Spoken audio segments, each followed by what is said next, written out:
Hello everybody, welcome back. Today I'm going to be profiling a virtual world punk list that's going to look a little bit different to, I guess, what you've seen previously, what you might have seen previously.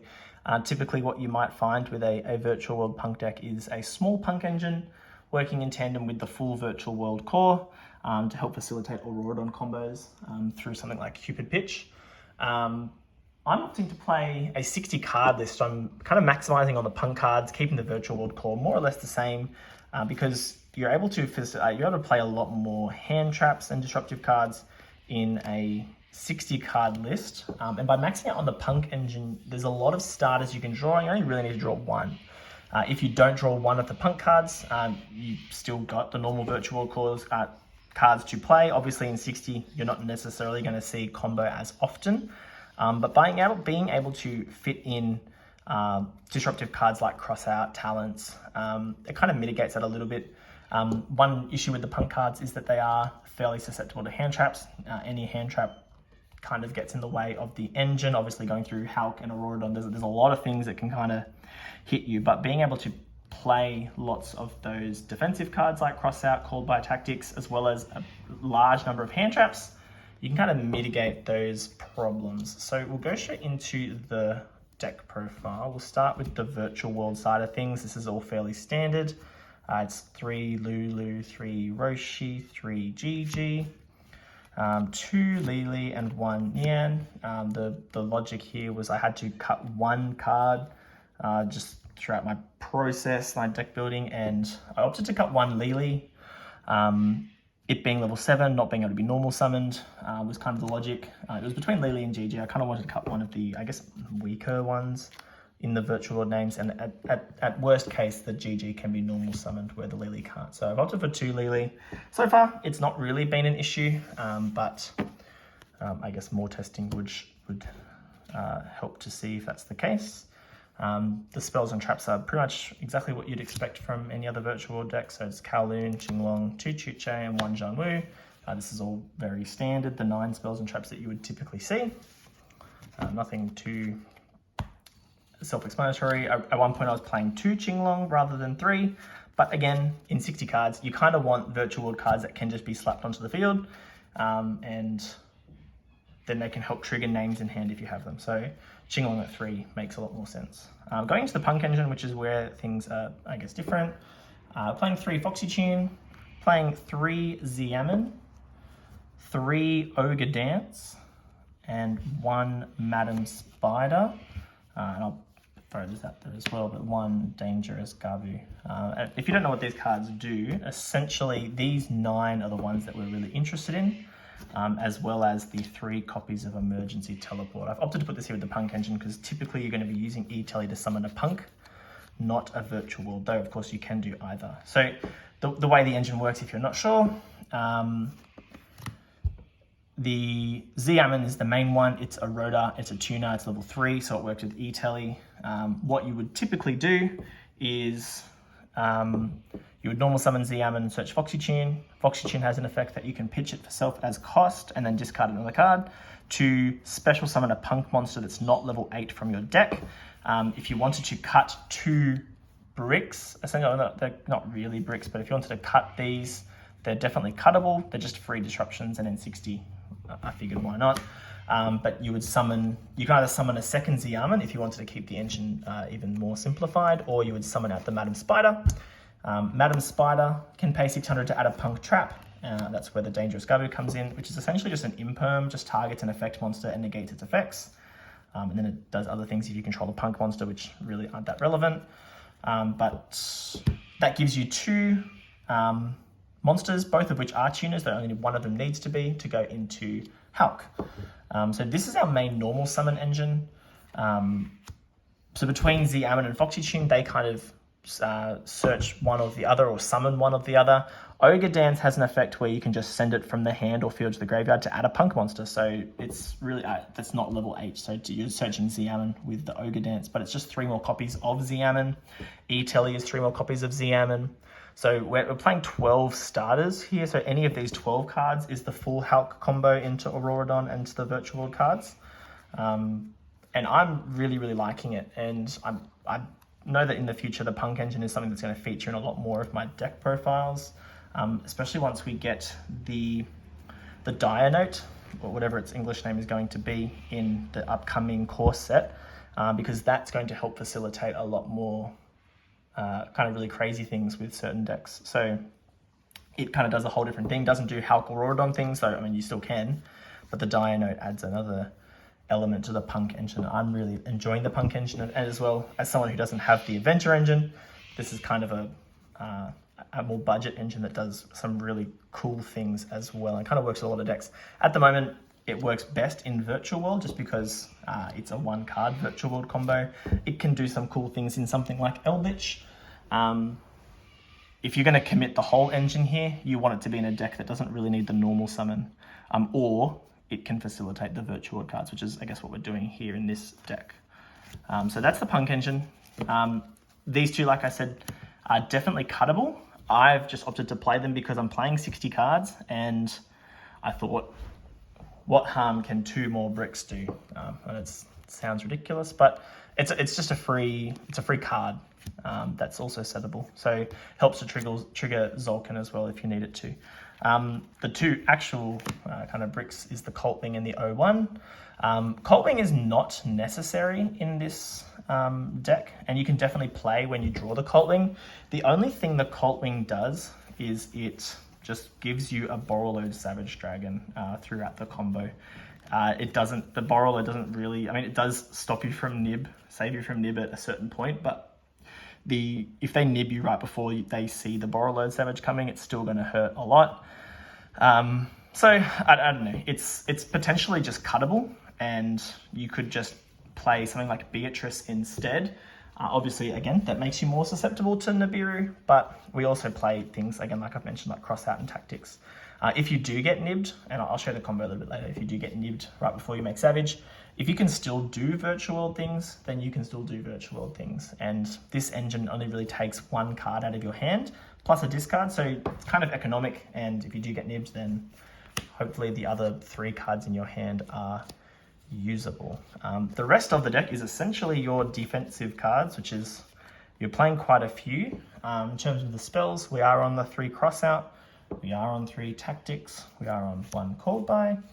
Just throwing desires here in this little section, but the rest of the deck is going to be hand traps. But 3 Crossout, 3 Tactics, 1 Called By, 1 Desires. Obviously these 7 cards here are all really good and are going to help ensure that your plays either resolve, or you're able to push, or you can take a card out of hand. If they've used a lot of hand traps, then Tactics could be used for that purpose. If you know that you're not going to play, you can kind of stop them from playing. But being able to kind of have all of this in the deck is really strong. Obviously, you can't fit all of this into a standard 40 card list of Virtual World with a P.U.N.K engine. And I guess that's the benefit of playing 60. So by increasing the number of starters, you can also then go to 60 and fit in all of this other good stuff. This kind of hand trap lineup is pre the branded deck, so you might want to alter the ratios. I probably will alter the ratios, but currently I'm on 3 Nibiru. And I've gone for Nibiru A because there's actually no one at my locals currently playing the adventure cards, which is awesome. But I'm pairing it with 3 Gamma Driver, 2 Veiler, 3 Imperm. So obviously any of these with the Nibiru is really great. And I'm playing 3 Ash. You could definitely alter this though. You could play more of a cross-out style hand trap ratio. I mean, you could definitely cut down the Nibiru to 1 copy. You could cut down, for example, you could kind of, this is something that I was kind of hypothetically thinking about prior to recording this, but you could definitely cut down 2 Nibiru. You could cut down Ash to 2, for example. 1 Nib, keep the Gammas and the Drivers just because they're quite impactful. Cut Veiler down to 1. Keep the Imperm at 2, and that gives you still a decent number of just hand traps. And then these 5 cards here could be, it could be 3 Droplets, for example. Droplets obviously very good. It could be 3 Bell. Bell's going to be really good with the upcoming branded cards. And then you've got 2 other kind of cross-out targets. You could play like a Ghost Ogre and something else, but there's a lot of variety you can play if you don't like the hand trap lineup. But all of these cards are kind of not flex spots, but you can kind of do what you want with them, as well as as I obviously mentioned, the wherever they are, the Madam Spider and the Garbu. I mean, these could just be 2 more hand traps if you really want them to be. I could obviously fit in 3 droplets and the 3 bell moving forward if I really wanted to. And in talking about it, doesn't sound so bad. But that's 60 cards. You might not like playing 60. I'm not against playing 60. I don't mind it. So that's something that I'm going to be trying out at my locals very, very soon. In the extra deck, it's going to look like a fairly standard virtual world extra deck. You don't really, the deck, the only difference with the deck I'm playing is that I'm playing 60. The extra deck is still playing a virtual world extra deck. So it's the 1 Shen Shen, 1 Juju. Juju is really important for the Cupid Pitch combo. 1 Vermilion, Stardust, Coral, Cupid Pitch. Okay, Savage is for Colt Wing. Not necessary though, so it's definitely cuttable for Beatrice, which in my mind doesn't sound too bad either. Beatrice would be really cool to obviously send something like a Fairy Tale Snow or a token collector or anything like that. So Beatrice probably has a lot more versatility. Borrelogist, I guess, is another piece to your end board that is pretty nice. Crystal Wing and Zulkin, they're fairly standard as well in Virtual World. Fan, Ptolemy, Fortune Tune into Zeus. Obviously these are generally fairly standard as well. And then the last 2 cards are Auroradon and Halka Firebrax, which are a key piece to the deck's success. But what I'll do now is I'll show you just like a 1 card Punk into Virtual World combo, and then I'll just do some test hands just to see if we are playing the game or not, as I've done previously. Okay, so this is the 1 card combo. Well, it's not really 1 card, there are just cards along the way. And there's kind of 2 variations of this that kind of do different things, but they're quite similar at the same time. So it's just Xiamen and some blank cards, but we normal summon the Xiamen. We pay the 600 life points, we add a Punk monster. My Punk monster that we need to add is the Foxy Tune. We will pitch the Foxy Tune for its effect, as well as sending another card, and that's going to summon a Punk monster. So again, you could summon a second Xiamen here if you don't want to play the Madam Spider, but we will summon the Madam Spider using its effect to pay 600. And search for our Garbu. So in terms of our hand advantage, we are kind of broken even so far. We've just used our 1 card, still got our 4 in hand, and now we are free to go into Halka Firebrax, which of course is going to summon out the Deskbot 01.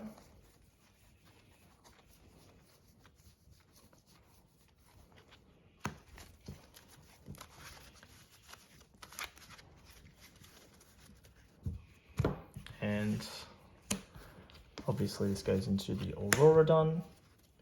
And we're going to summon the tokens, which I have.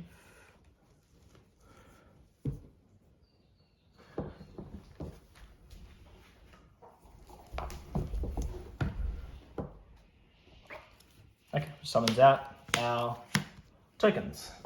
And that of course triggers the 01 in the graveyard, and it will summon back. We then go into Cupid Pitch. We're using its effect to go down to level 3, not up to level 5. So it's level 3. Auroradon can tribute the other 2 tokens. So this step here that we're about to do is not necessary. This just sets up the Savage. So we turn our we tribute our 2 tokens for the Auroradon effect. Summon out the Colt Wing.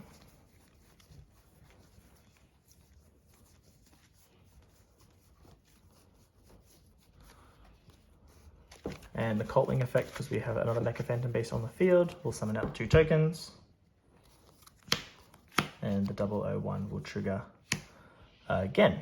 From here, we're going to go Cupid Pitch plus a token, because the tokens are level 3, of course, into the Juju. Colt Wing gains levels based on the levels of the combined levels of the tokens on the field. So it was previously level 10 with the 2 tokens. Now it's level 7 because there's only 1 level 3 token, which means our 1 and our 7 make Savage Your opponent may or may not see this. They may or may not know about the Coltwing gaining levels. Before we do anything though, we have to trigger Cupid Pitch, of course, cannot forget that. There's kind of two ways to do this. You can obviously search Lily or Lulu. Personally, I kind of like searching the Lily. The Lily gets you more advantage, and it kind of sets up. It does use one more card in hand because you need to use Jean-Wu, but it makes Chu-Che live, which I think is just a lot better. So we're going to search Lily off the Cupid Pitch, and obviously we burn our opponent as well. But yeah, so this is where they're going to have to nib you.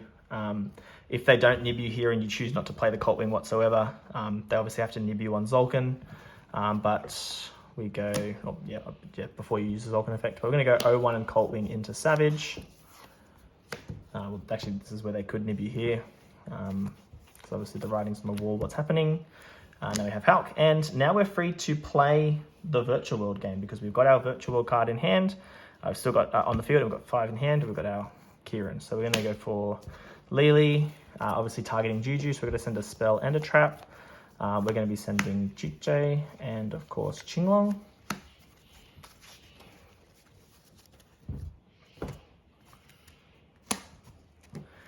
We're going to banish Qinglong. Going to search for Lulu. The other way of doing this combo, and I'm not going to show it today, but you can do this yourself if you want to try it out, is you search Lulu. Lulu doesn't send the Chu-Che, it sends the Qinglong, and you're going to be adding the Roshi. I just kind of like it this way better. By searching the Qinglong, obviously we have to discard. Then we're going to summon the Lulu by targeting one of our monsters. We're going to dump Jean-Wu here.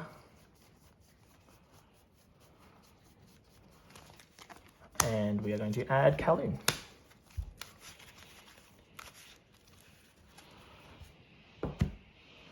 Now we are kind of use some of the bodies on board here. So we're going to go with Lulu plus token, level 3 token. We're going to go into Coral Dragon.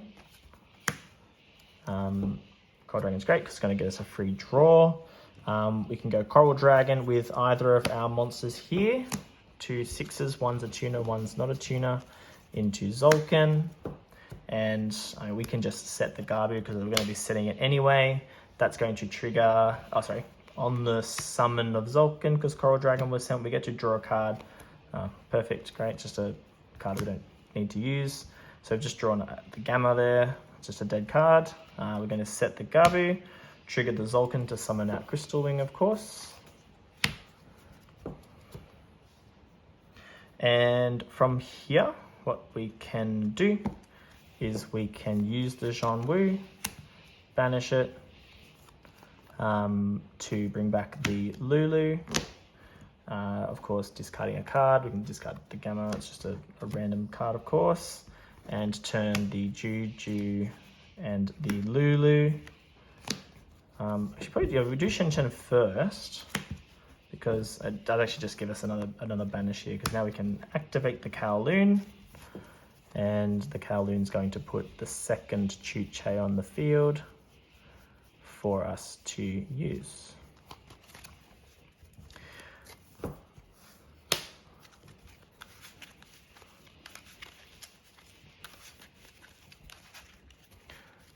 And so this is where we end up. We still have 2 random cards in hand.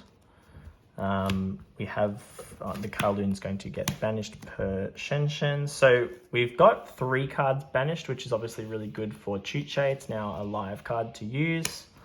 In our opponent's turn, we've got Gabu, which is just a monster negation. We've got our Crystal Wing, our Savage, and the Shen Shen doing what it does best. So as far as the end board, obviously it's quite good. We've got the Chu-Che in the graveyard for next turn. The other thing you can do is if you like kind of what the rest of your hand looks like, maybe you've got other hand traps and things here in your hand. You don't necessarily have to go for Shen Shen. You still got Juju on field and the Lulu. You can Chu-Che increase the level of the Lulu and go for a rank 6 into something like Ptolemy to help recur resources. So you could obviously sacrifice Shen Shen, use Ptolemy to add back, detach Lulu, add back Lulu. yeah, so then you've got follow-up for next turn if you wanted to do that. Yeah, so that's kind of the one card combo. Obviously, there's a couple of discards along the way, but it does mean that I prefer doing it this way with the Lily. But of course, there are other ways to do it. So that's the one card combo, and now I'm just going to do some quick test hands. Okay, so for these test hands, these are just going to be kind of rapid fire things. We're just going to look at 5 cards, determine if it is usable, playable. Obviously, one punk card is good. We're also kind of looking to see that we've got hand traps or cross out in amongst all of that as well. Would be ideal. First one, we have Ash, Nyan, Man, E, Telly, Ogre Dance, and Gigi.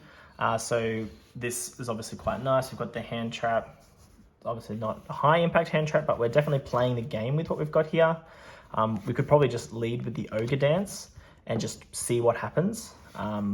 We will have to commit our normal summon with this, but with E-Telly, we do have, obviously the Nyan's not a name that we can really use, but with the E-Telly, we can at least, if this all fails, we can E-Telly out a Lulu, for example, so we've got something to target with GG and we can continue to play. So if it gets stopped, we kind of do have something to follow it up with.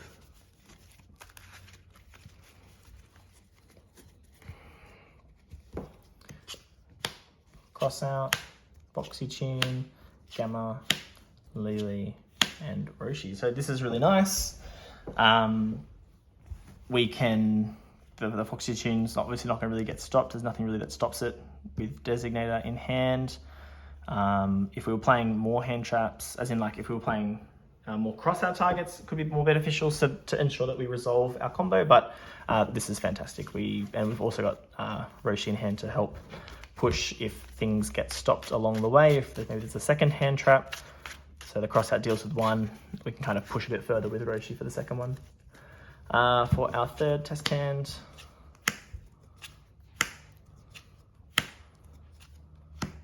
okay, so this is not as ideal. The E-Telly does represent the one card combo without using the normal summon in this instance, which is great. But the rest of the hand is just a little bit to be desired.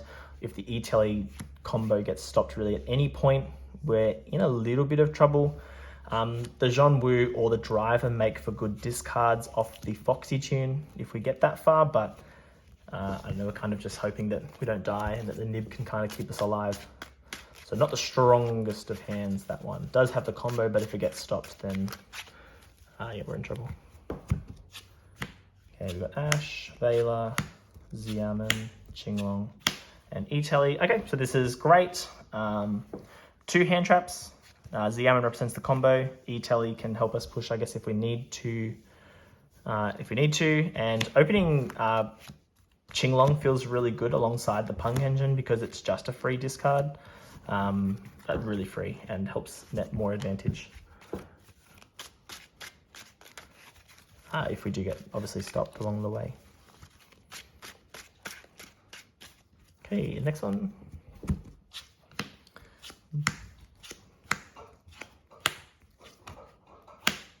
Okay, so we've opened City Lulu in 60. That always feels nice. Having one copy of Chi-Chi in hands, fine, I suppose. Obviously, it just means we're not going to really be able to access Chi-Chi throughout the combo, but... Or if actually, no, we can just discard it off the Qinglong. So no, we're fine. That's really good. Happy with that. And a Gamma is a going second card if we were going second. That's more of a high impact hand trap. Feels pretty good.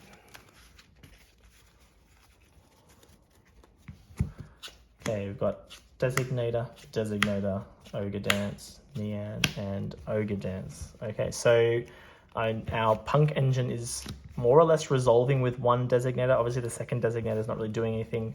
Nyan could be a discard along the way because we will need to commit our normal summon, but putting Nyan in the graveyard is fine.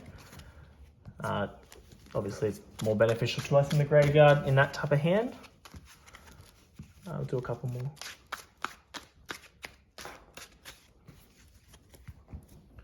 Okay, we have E-Telly, Ash Blossom, Ogre Dance, Ash Blossom, and Lily. So the double Ash is what it is.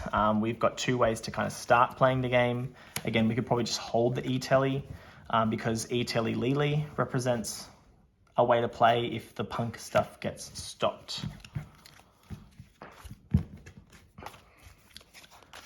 So the way that we're kind of looking at these hands is the way that I think it is important to look at hands. Obviously, it's really nice when you go, oh, I've got my 1-card combo, but in a combo like the punk combo, it's very stoppable, and you need to obviously know that you can keep playing the game if you were able to, if you were stopped. So Lulu, Gamma, Designator, Foxy Tune, E-Telly. So again, this is probably as good a hand as it's going to get. This is really nice. Going second, we've got the Gamma, which is great. But going first, we're just winning, I think. We've got Foxy Tune to set up the punk cards. We can hang on to the E-Telly, and then we can use E-Telly plus Lulu to combo off if we get stopped. Designator helps us to ensure that we are resolving.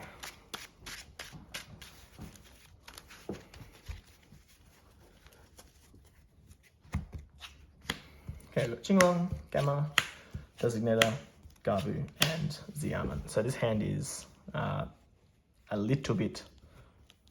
it's actually, no, it's pretty fine. Obviously, Xiamen's going to be protected through crossout. Gamma makes for a decent discard for the punk engine. Alongside Qinglong, obviously, could be a good discard. Gamma going second is fine. Opening the Gabu, I mean, it's obviously searchable throughout our combo, but yeah, having it in hand just means that we're going to end our combo with one less. So actually, that hand was actually not too bad. We had ways of ensuring that the punk engine resolved, and having a high impact hand trap like Gamma going second is fine. Qinglong, Gamma, Lili, Chuche, and Xiamen. Okay, and again, this hand is great. We're happy to see hands like this because Xiamen represents our 1-card combo. Qinglong is pitchable, but we probably wouldn't pitch it in this instance. We're probably going to pitch something like the Gamma or the Chuche going first, because we do have Qinglong Lili as a way of playing the game if the punk engine gets stopped. So hopefully you're seeing so far that even though we're playing 60 cards, unless I'm just really lucky, it seems like it's very consistent, and that's kind of been my opinion of it so far in testing. I've found it really consistent, having access to a 1-card combo, plus obviously the virtual world stuff, needing a couple cards, but you can still follow up with that if you need to. And then obviously right as I say that, we draw a hand like this, which is not very playable, but hopefully we're stopping our opponent if we just do nothing and pass. And we can, assuming that the imperms and the Gamma hold off the opponent, we would draw for turn an E-Telly. So depending on where this ends up, this hand might, obviously Gamma's going to pull out driver, so we wouldn't have necessarily drawn the E-Telly, but yeah. It's been our first not really playable hand. But with 3 hand traps, hopefully our opponent's not doing that much either. Okay, we've got Gigi, Zhongwu, Gigi, Qinglong, cross out. So we're doing some more standardish virtual world things here. We've got the Gigi and the Qinglong as a play, or normal summon Gigi. You target Gigi with Gigi. Obviously, it's not going to be as good. It's actually probably what you would do. We'll do a couple more and call it there. So we've got Gigi again, Chuche, E-Telly, Lili, and Vela. So this is really nice. Gigi being the name that we've opened here is good because the E-Telly does the punk combo without needing to normal summon. So that's really fantastic. If this were to get stopped, we can simply normal summon the Gigi, target it with Lili, and we can still do something. We can still play some of the game. Last one.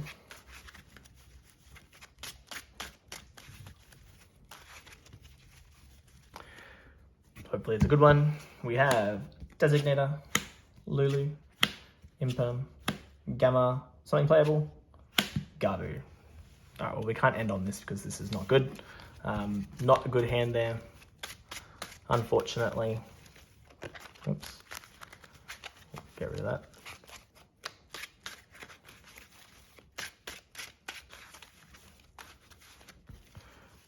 This will be the last one, provided it's a decent one. Qinglong, Gigi, Ash, Gamma, Gamma. It's not fantastic. Obviously, we can't use GG Qinglong to we can't really go much further than this, so no, not a good one. Not counting that on. We'll do one more. We should have ended 2 hands ago. We would have seen those bad ones, but that's okay. Okay, there we go. We'll end on this one because we've got a playable hand. Oh, it's just going to be all punk cards. This is fine. I mean, if the punk engine gets stopped, we get stopped. But Qinglong as a discard is fine. We could obviously probably lead with the Foxy Tune in this instance to get the Qinglong into the graveyard as well. Yeah, and the Imperm is a hand trap. Not a high impact hand trap by any means, but it is what it is. But that's the deck. I hope you enjoyed it. It's something that I'm going to be taking to locals very, very soon. And obviously I'll have a side deck for that then. And I'll try and get some replays as well that we can put up alongside that. But otherwise, I hope you enjoyed it, and I'll catch you in the next one.